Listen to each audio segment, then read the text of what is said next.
여러분, 혹시 새벽에 식은땀 흘리면서 깬 적 있으세요? 악몽을 자주 꾸거나 자고 일어나도 피곤한 느낌이 드시나요? 아침에 일어나자마자 배가 고프다거나 운동도 하고 식단도 하는데 몸이 오히려 붓거나 살이 찌는 것 같은 느낌이 들진 않으신가요? 이건 모두 다 문제일 수 있습니다.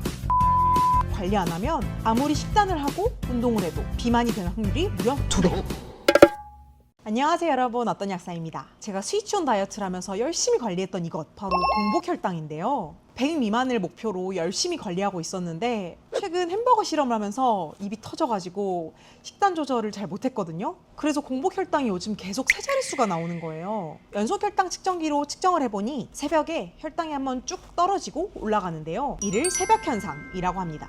그래프 보이시죠? 호르몬이 다음날을 준비하면서 활발히 분비되는 새벽에 혈당이 갑자기 급격히 떨어지면서 순간적으로 저혈당이 생깁니다. 그러다 또 갑자기 오르는데 여기서 호르몬 밸런스가 와장창 깨져버립니다. 특히 당뇨 환자나 당뇨 전 단계이신 분들은 기존에 인슐린 저항성이 생겨있기 때문에 새벽에 혈당이 70 미만으로 떨어지는 저혈당이 발생하면 글루카곤, 코티솔 등 혈당을 올리는 호르몬이 과잉 분비되고 또 이를 제어해주는 인슐린의 기능이 고장나 고삐 풀린 말처럼 그냥 혈당이 쭉 올라버립니다. 그런데 여러분, 이 공복혈당 비만과 꽤나 직접적인 관련이 있어요. 단순히 기분 탓이 아니라 실제로 공복혈당 수치가 올라갈수록 비만율이 최대 2배 이상 증가한다는 연구 결과가 있습니다. 여기 공복혈당에 따른 비만율 변화를 보여드릴게요. 국민건강영양조사에 따르면 공복혈당을 90 미만으로 유지하는 분들의 비만율은 27.2%에 그쳤던 것에 반해 공복혈당 90에서 99 사이인 분들의 비만율은 38.3%로 약 40% 증가했고요. 공복혈당이 110에서 124 사이인 분들의 비만율은 무려 55%로 거의 2배 이상 높았습니다. 같은 식사를 해도 공복혈당이 90을 넘으면 비만 확률이 2배나 올라가는 거죠. 중요한 건 이분들은 전부 당뇨 진단을 받지 않은 분들이었다는 거예요. 공복혈당 수치가 겨우 10에서 20 정도 올라갔을 뿐인데 비만율은 2배 이상 올라갔어요. 어때요 여러분? 관리해야겠죠. 공복혈당에 영향을 주는 요인은 전날의 과식, 음주나 심한 운동 등이 있지만 이것들의 효과는 사실 크지 않고요. 가장 큰 요인은 호르몬, 인슐린 저항성입니다. 그래서 공복혈당 조절은 혈당 스파이크 조절보다 조금 더 까다로운 게 사실이에요. 혈당 스파이크는 먹는 음식에 따라 덜 생기고 줄어드는 게 그래프로도 확인이 되고 또 바로바로 식사마다 체크가 가능한데 공복혈당은 인슐린 저항성을 개선해야만 떨어지기 때문에 단기간 내가 조금씩 생활 습관을 교정하는 것만으로는 만족스러운 효과를 내기가 사실 쉽지 않습니다. 그럼에도 우리 공복혈당 챙겨야 되잖아요. 다이어트 해야 되잖아요. 근데 아침마다 몸무게 재는 것도 스트레스인데 매일 손 따서 혈당 재는 것도 무섭고 두렵고 뭔가 좀 심판받는 기분? 그래서 먹어서 혈당을 조절하는 당뇨 영양제로 정말 유명한 성분에 대해 말씀드리려고 합니다. 베르베린 파이토솜입니다. 아마 약들약 채널의 고약사님도 자주 추천을 하셔서 들어보신 분들도 계실 거예요. 이 성분은 혈당 강화, 항산화, 콜레스테롤 수치 완화, 암 예방, 염증 감소 등 효과가 있고요.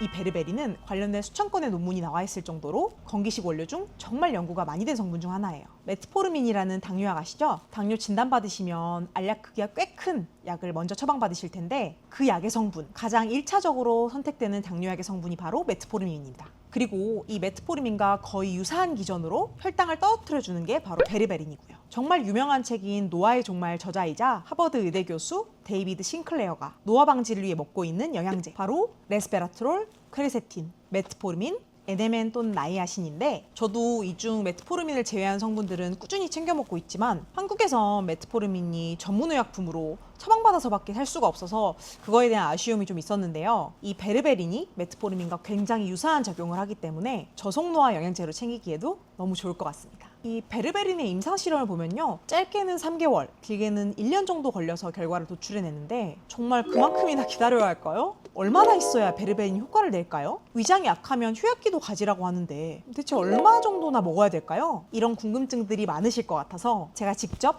베르베린을 먹으면서 공복혈당을 팔로우업 해보려고 합니다. 우선 베르베린을 먹기 전 제 공복혈당입니다. 이렇게 수면 중에 혈당이 굉장히 일정치 못하고 심지어 공복혈당도 굉장히 높은 것으로 보이죠? 저는 이때까지 한 끼도 먹지 않았거든요.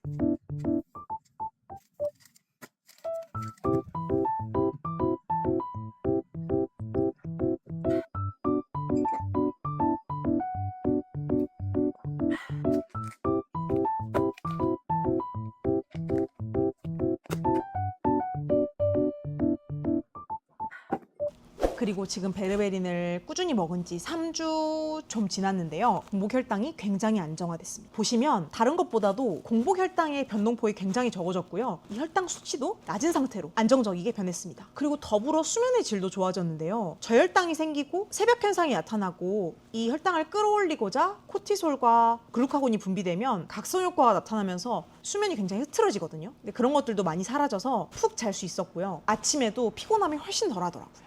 여러분, 야식 먹은 날 다음날 굉장히 피곤한 거 경험해 보셨죠? 저도 이 이유를 몰랐었는데 야식 먹고 피곤한 이유는 혈당 때문이에요. 야식을 먹으면 혈당이 높은 상태로 자기 때문에 자는 중에 인슐린이 분비돼서 자는 사이에 저혈당 증상이 많이 생기게 되거든요. 바로 이렇게요. 저는 베르베린을 먹으면서도 가끔 야식을 먹었는데 그 야식을 먹은 날에도 혈당이 좀 더 일정하게 천천히 떨어지고 결국에는 100 정도, 90 후반 정도까지 도달하는 걸 볼 수 있습니다.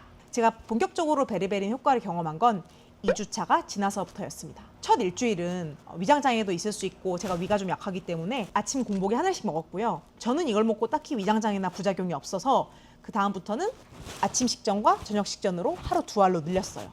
아시다시피 제가 공복 혈당이 조절이 잘 안 되니까요. 그렇게 먹은 지 한 5, 6일부터는 정말 눈에 띄게 공복 혈당이 변동폭이 굉장히 줄었고요. 제가 수면 영양제도 굉장히 많이 공부를 하고 수면 시간이 많지 않다 보니 수면 질에 대해서 고민이 많았는데 이 베르베린을 먹고 수면의 질이 좋아져서 그것도 정말 깜짝 놀랐습니다. 이게 개선이 되니까 느껴지더라고요. 내가 피곤한 게 대부분의 혈당 때문이었구나 하고요. 그런데 베르베린은 어떤 원리로 혈당을 조절하는 것일까요? 가장 먼저 베르베린은 우리 몸의 AMPK 요소를 활성화시킵니다. AMPK 요소가 활성화되면 첫 번째, 신체의 에너지 대사가 촉진돼서 활력도 생기고 당연히 대사가 촉진되면 혈당도 그만큼 많이 소모가 되고요. 두 번째, 인슐린에 대한 민감도가 올라가 세포들이 인슐린의 지시를 받아서 혈중에 있는 포도당을 세포 안으로 쏙쏙 넣습니다. 인슐린도 세포들이 말을 잘 듣기 때문에 굳이 분비량을 늘릴 필요가 없어 장기적으로 인슐린 저항성 개선에도 큰 도움이 됩니다. 세 번째, 에너지 대사가 촉진되면서 지방의 대사 역시 촉진이 되고요.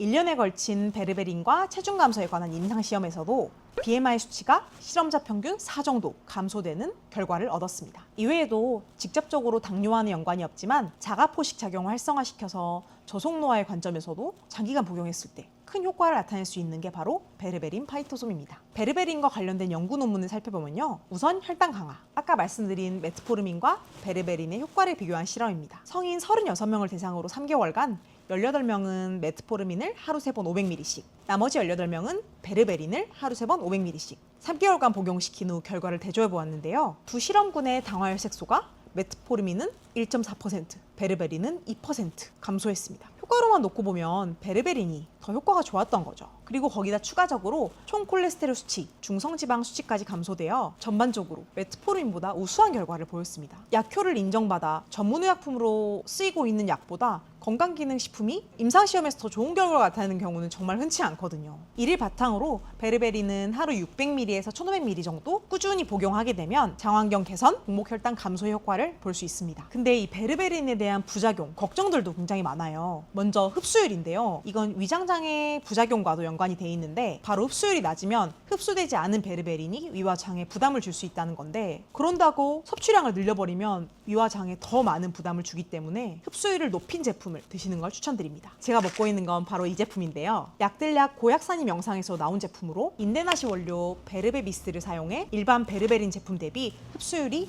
9.6배 높다고 해요. 이뿐만 아니라 엔자이메디카 파이토솜 베르베린은 작용 시간도 일반 베르베린에 비해 더 길고 안정적이고 혈당 조절 효과도 더 강력합니다. 특히 저처럼 위장이 약하신 분들은 파이토솜으로 드시는 걸 추천드려요.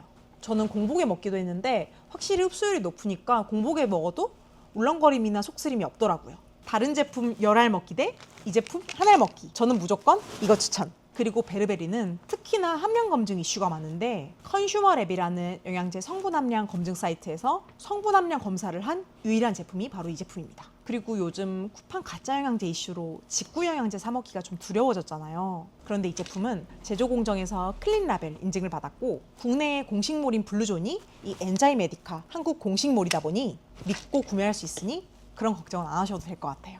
그리고 저도 여러분처럼 하루 한 알 먹는 거 좋아하거든요. 챙겨 먹을 게 좀 많아야죠. 근데 이거는 한 알로 베르베린 800ml 섭취할 수 있어서 그것도 너무 좋아요. 물론 저처럼 좀 적극적으로 관리하고 싶은 분들은 하루에 2알까지 섭취가 가능하고요. 위장 장애가 걱정되시면 식전보다는 식후 복용을 추천드립니다. 2알 드실 때 한 번에 2알 드시는 것보다 나눠서 드시는 걸 더 추천드려요. 그게 더 효과가 좋아요. 여러분, 혈당 관리하기 힘드시죠? 저도 혈당 관리를 한 후로는 왜 이리 유행하는 거, 맛있는 거는 죄다 탄수화물인지요. 너무 서러워요. 저도 정 먹고 싶을 때는 운동 가기 직전에 먹고 운동을 가곤 했는데, 이 이론상으로는 근육이 당을 태운다고 하지만 막상 그렇게 먹고 운동을 하면 소화도 안 되고 더부룩하고 안 맞더라고요. 그래서 이런 혈당 낮추는 영양제, 보충제들을 많이 찾아다니는데, 저처럼 베르베린 파이토솜 꾸준히 복용하셔서 혈당 스파이크 잘 막아봅시다.